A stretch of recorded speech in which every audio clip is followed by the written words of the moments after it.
moments later. A few inches later. 2 hours later. 1 eternity later. Perkenalkan, nama saya Ariel Bastian Papahan, NIM 0574295668. Di sini saya akan mengerjakan tugas video yang berjudul Dasar-dasar Penyuluhan. A few moments later.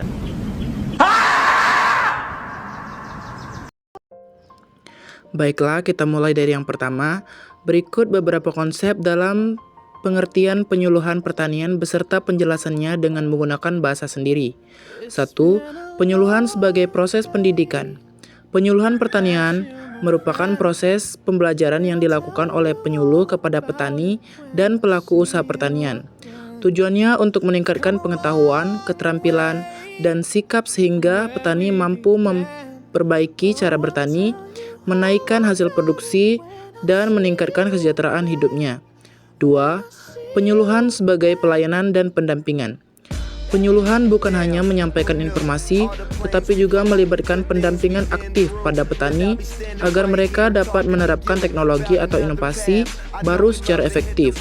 Penyuluh bertindak sebagai motivator dan fasilitator dalam membantu petani mengatasi masalah yang dihadapi di lapangan. 3. Penyuluhan untuk perubahan perilaku. Tujuan utama penyuluhan adalah mengubah perilaku petani menjadi lebih baik dalam pengetahuan, cara bertani, maupun sikap terhadap lingkungan. Perubahan ini diharapkan berkelanjutan sehingga berdampak pada peningkatan produktivitas dan kualitas hidup. Yang keempat, penyuluhan sebagai komunikasi dua arah. Penyuluhan melibatkan interaksi antara penyuluhan dan petani, bukan sekedar komunikasi satu arah.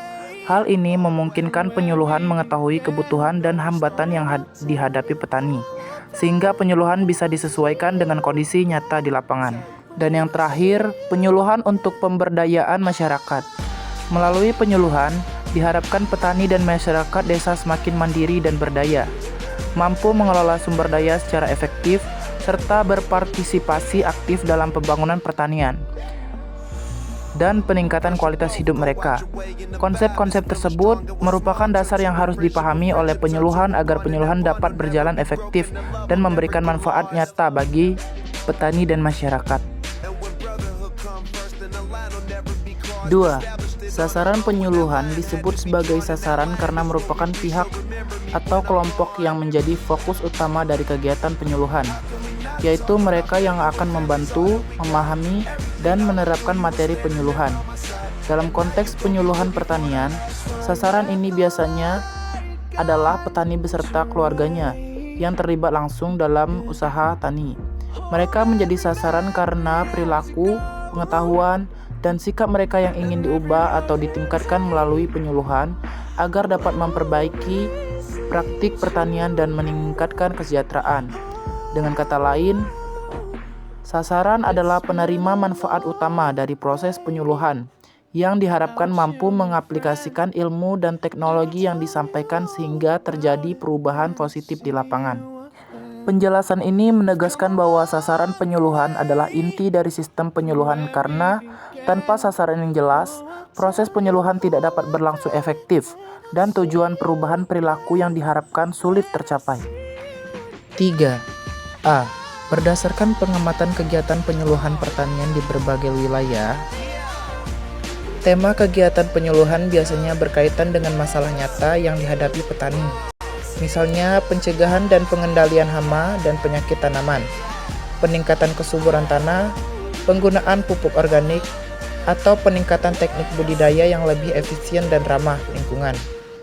Tema ini dipilih untuk mendukung peningkatan produktivitas dan kesejahteraan petani.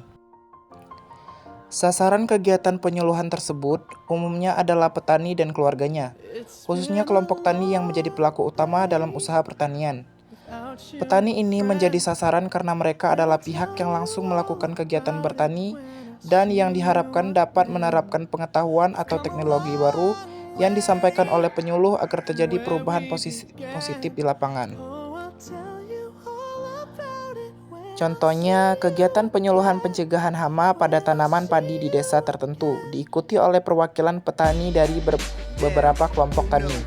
dengan tujuan agar mereka memahami cara mengidentifikasi, mencegah, dan mengendalikan hama sehingga dapat meningkatkan hasil panen. B.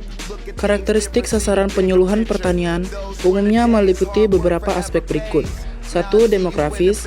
Secara penyuluhan adalah petani dan anggota keluarganya yang biasanya tinggal di daerah pedesaan dengan latar belakang pendidikan yang beragam, usia, jenis kelamin, dan status sosial ekonomi yang berbeda-beda. 2. Kebutuhan dan masalah spesifik.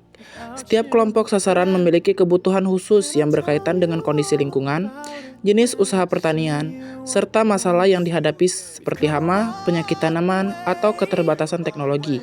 3. Kemampuan dan pengetahuan awal. Sasaran berbeda dalam hal tingkat pengetahuan dan keterampilan bertani yang dimiliki. Beberapa mungkin sudah berpengalaman, sementara yang lain baru belajar, sehingga materi penyuluhan harus disesuaikan. 4. Motivasi dan sikap. Sasaran memiliki tingkat motivasi dan sikap berbeda terhadap perubahan dan inovasi. Penyuluh harus dapat mengenali hal ini agar penyuluhan efektif dan mendorong penerimaan perubahan. 5. Keterjangkauan komunikasi. Sasaran harus dapat dijangkau dengan metode komunikasi yang sesuai, baik secara tatap muka maupun melalui media lain, agar pesan penyuluhan dapat diterima dan dipahami dengan baik. 6. Pengaruh sosial dan lingkungan. Sasaran hidup dalam konteks sosial dan budaya tertentu yang mempengaruhi cara mereka menerima dan menerapkan informasi. C. Deskripsi kelompok tani dan organisasi secara umum dapat dijelaskan sebagai berikut. Yang pertama, nama organisasi. Kelompok Tani Sri Mentes II, Desa Gunung Raja, Kecamatan Lubai, Kabupaten Muara Enim. Yang kedua, jumlah anggota. Biasanya berkisar antara 10 sampai 20 anggota, tergantung kondisi daerah dan kebutuhan kelompok. Yang ketiga, alamat. Lokasi sekretariat kelompok Desa Gunung Raja, Kecamatan Lubai, Kabupaten Muara Enim. Yang keempat, visi. Meningkatkan kesejahteraan anggota melalui pengembangan usaha tani yang produktif, berkelanjutan, dan mandiri. Yang kelima, misi. Meningkatkan kapasitas dan keterampilan anggota dalam bertani, mengoptimalkan pemanfaatan sumber daya lokal, mempererat kerjasama antar anggota dan dengan instansi terkait, mengembangkan inovasi pertanian guna meningkatkan hasil dan kualitas produk. Yang kelima, struktur organisasi. Ketua Bapak Bukhori, Sekretaris Bapak Samsir, Bendahara Bapak Agus. Tugas unsur organisasi. Ketua menjadi pengambil keputusan utama dan perwakilan kelompok. Sekretaris membuat notulen rapat, mengatur surat menyurat dan pengarsipan. Bendahara membuat laporan keuangan dan mengelola kas. Seksi produksi mengordinasi kegiatan budidaya tanaman atau peternakan. Seksi pemasaran mengordinasikan pemasaran hasil tani anggota. Seksi sarana dan prasarana mengelola kebutuhan alat dan bahan yang mendukung kegiatan kelompok.